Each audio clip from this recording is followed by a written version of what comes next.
ಈ ಎಲ್ಲ ಸರ್ಕಾರದ ಖರ್ಚನ್ನು ನೀಗಿಸುವಂತ ವ್ಯವಸ್ಥೆ ಆಗ್ತದೆ. ನಾವು ಮಾರ್ಗದರ್ಶಕರನ್ನು ತಗೋಬೇಕು ದಯಮಾಡಿ, ಯಾಕಂದ್ರೆ ತುಂಬಾ ಅದ್ರ ಬಗ್ಗೆ ಅಭ್ಯಾಸ ಮಾಡಿದರೆ ಮಾಹಿತಿ ಇದೆ ಸರ್. ಮತ್ತೆ ಸಾಹೇಬ್ರ ಕಾಂಗ್ರೆಸ್ ಸರ್ಕಾರ ಮಾತ್ರ ಮಳೆ ಬಹಳ ಸಂಪೂರ್ಣ ಆಗೈತ್ರಿ.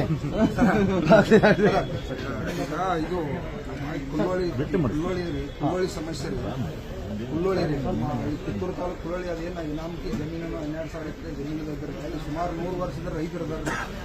ಅವ್ರಿಗೆ ದೇಶದ್ರೋಹಿಗಳು ಕೆಲಸ ಮಾಡಿದವ್ರಿಗೆ ಅವ್ರಿಗೆ ಜಮೀನು ಇಟ್ಟಾರೆ 12,000 ಎಕರೆ. ಪಾಪ ರೈತರಿಗೆ ಅದನ್ನು ಭೂಮಿಯನ್ನು ಹಚ್ಚಿ ಕೊಡ್ಬೇಕಲ್ಲ ಸರ್. 11,000 ಎಕರೆ 9 ಹಳ್ಳಿ ಇದೆ. ಹೆಚ್ಚು ಕಡಿಮೆ 10,000ಕ್ಕಿಂತ ರೈತರು ಕೆಲಸ ಮಾಡ್ತಿದ್ದಾರೆ. ಸ್ವಾತಂತ್ರ್ಯ ಪೂರ್ವಕ್ಕಿಂತ ಸಂಗೊಳ್ಳಿ ರಾಯಣ್ಣವ್ರಿಗೆ ಮೋಸ ಮಾಡಿದಂಥವ್ರು ಜನ. ಮತ್ತೊಂದು ಇವನ್ ನಾವು ನಿಮ್ಮ ಸರ್ಕಾರದಲ್ಲಿ 2014 ಸರ್ ತಾವು ಒಂದು ಸುಗ್ರೀವಾಜ್ಞೆ ಮುಖಾಂತರ ಅದನ್ನ ರೈತರು ಕೊಡಬೇಕು. ಸುಪ್ರೀಂ ಕೋರ್ಟ್ ಒಂದು ಆದೇಶ ಆಗಿತ್ತು ಸುಗ್ರೀವಾಚಾರ ಸರ್. ಸಂಗೊಳ್ಳಿ ರಾಯಣ್ಣ ಹಿಡಿದು ಕೊಟ್ಟವ್ರಿಗೆ ಇನ್ನ ಭೂಮಿ ಐತಿರ್ತಂದ್ರ ಎಂತಾದ್ರಿ ಸರ್.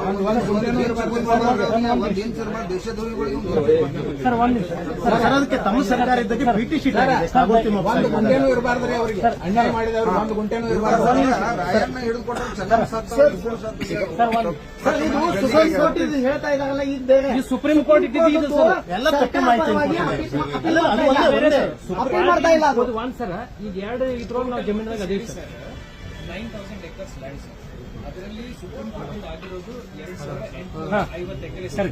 ಇದನ್ನು ಹೊರತುಪಡಿಸಿ 4,500 ಸುಮಾರು 3 ವರ್ಷ. ಮತ್ತೊಂದು ಬೆಳಗಾವಿ ಕೂಡ ಸಂಬಂಧಪಟ್ಟಂತೆ ಸರ್ ನಾವು ಗಮನ ಹರಿಸಬೇಕು. ಯಾಕಂತಂದ್ರೆ ಇಲ್ಲಿಗಲ್ ವ್ಯವಸ್ಥೆ ಮತ್ತು ಬೈಪಾಸ್ ವ್ಯವಸ್ಥೆ ಸಂಬಂಧಪಟ್ಟ ಬೈಪಾಸ್ದಲ್ಲಿ ಹೆಚ್ಚು ಕಡಿಮೆ ರೈತರ ಸಹಮತಿ ಇಲ್ಲದೆ ಸರ್ಕಾರ ಏನ್ ನೋಟಿಫಿಕೇಶನ್ ಆಗಿದೆ, ನೋಟಿಫಿಕೇಶನ್ ತಪ್ಪು. ನೋಟಿಫಿಕೇಶನ್ ದಾದಾಗಿರಿ ಮುಖಾಂತರ ಮಾಡ್ತಾ ಇದ್ದಾರಂತದ್ದು ಸರ್. ಮತ್ತು ಕದ್ದಿದ್ರಿ ಏನಾಗಿದ್ರಿ ಈಗ 3,000 ನಾವು 7-8 ವರ್ಷ ಇಷ್ಟ ರೊಕ್ಕ ತಗೊಂಡ್ರಿ. ಎಲ್ಲಾ ರೇಟ್ಗಳು ಡಬಲ್ ಟ್ರಿಬಲ್ ಆಗ್ಯಾವ್ರಿ. ಅದಕ್ಕಾಗಿ FRP ಅದು ನಾವು ರೈತರು ಎಂದೂ ಕೂಡ ಒಪ್ಪದಂತ ಪರಿಸ್ಥಿತಿ ಇದೆ. ಎಂದೂ ಮೊದಲಿದ್ರೆ ಒಪ್ಪೇ ಇಲ್ರಿ. ಯಾಕಂದ್ರೆ ಅವ್ರು CSCP ವರದಿ ಸರ್ಕಾರಕ್ಕೆ ಸರಿಯಾಗಿ ಕೊಟ್ಟಿಲ್ಲ. ಖರ್ಚು ನಮ್ಗೆಲ್ಲ ಡಬಲ್ ಟ್ರಿಬಲ್ ಖರ್ಚು ಆಗೈತಿ. 10 ವರ್ಷದಿಂದ ಕೂಡ ಈಗ ರೇಟ್ ಅಂತಂದ್ರೆ ನಮ್ಗೆ ಹೆಂಗ್ ಬದುಕಿ ಸಾಧ್ಯ. ಕಬ್ಬು ವಾರ್ಷಿಕ ಬೆಳೆ ಸರ್ 12 ತಿಂಗಳ. ಈಗ ನೀವೇನ್ ಮಾಡಿ ಸರ್ ದಯವಿಟ್ಟು ಮಾಡ್ರಿ ಸರ್. ಇನ್ನೊಂದೇನ್ರಿ ಹೆಂಗ ತಾವು ಗ್ಯಾರಂಟಿಗಳು ಮಾಡಿರಲಿಲ್ಲ. ಕಬ್ಬಿಗೆ ಸರ್ಕಾರ ಅಬಕಾರಿ ಖಾತೆ ಆದಾಯ ಸರಿಗೆ ಹೋಗುತ್ತೆ. ಒಂದು 10,000 ಕೋಟಿ ರೂಪಾಯಿ ವರ್ಷಕ್ಕೆ ಖುಷಿ ಆಗ್ತದೆ. ಸಿದ್ದರಾಮಯ್ಯ ಸರ್ಕಾರಕ್ಕೆ